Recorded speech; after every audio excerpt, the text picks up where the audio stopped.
أعزائي المشاهدين، كما تعودنا فلي معكم كلمة أخيرة.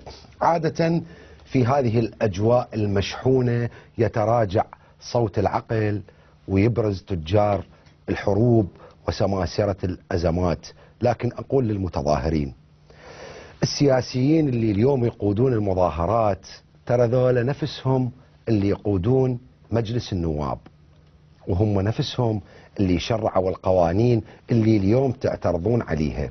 فكان الأولى أن تطيحوا بهؤلاء اللي انتخبتوهم وخانوا قضيتكم، مو ترفعوهم على الأكتاف حتى يكبرون ويصيرون زعماء سياسيين وأباطرة أموال.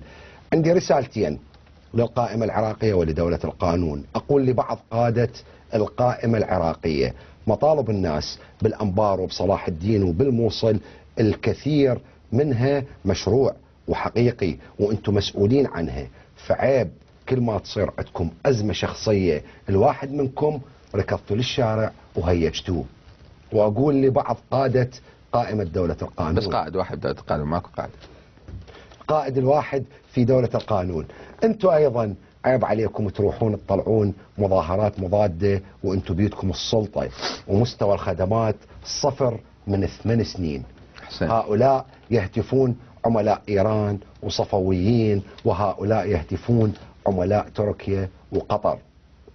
عيب تلعبون بالشارع، الناس تعبانة والناس جوعانة وبردانة وماكو فرص عمل وكل شيء ما عندها. الاتحاد الأوروبي 100 لون و100 جنس و100 عرق و100 شعب عرفوا شلون يحلون مشاكلهم بالحوار، وانتم كلكم 10 نفرات ما تعرفون تقعدون وتحلون مشكلتكم ومشكلة البلد. والظاهرة الجديدة تحول مجلس النواب إلى حلبة ملاكمة، يوميا متضاربين بوكسات. والله مو عيب؟ سياسي يقول لي شكو بيها مو برلمان اليابان يتعاركون بالقبضات؟ أنا جاوبته قلت له ما يخالف، سووا بغداد مثل طوكيو والعراق مثل اليابان وروحوا تضاربوا وتعاركوا مثل ما تريدون. اخوان، هذا الشعب ما يستحق يوميا دافعين التذابح الطائفي السخيف، ومن تصير الحديدة حارة تهزمون عوائلكم وتقعدون انتم بالخضراء والناس تتذابح بالشارع. اللي يعرف يستخدم انترنت واللي ما يعرف خلي ابنه يساعده. وشوفوا زعمائكم من كل الملل والطوائف، ترى زعمائكم مصدرين لوائح عالمية بفلوسهم، ومن أثرى أثرياء العالم براسي وبراسكم.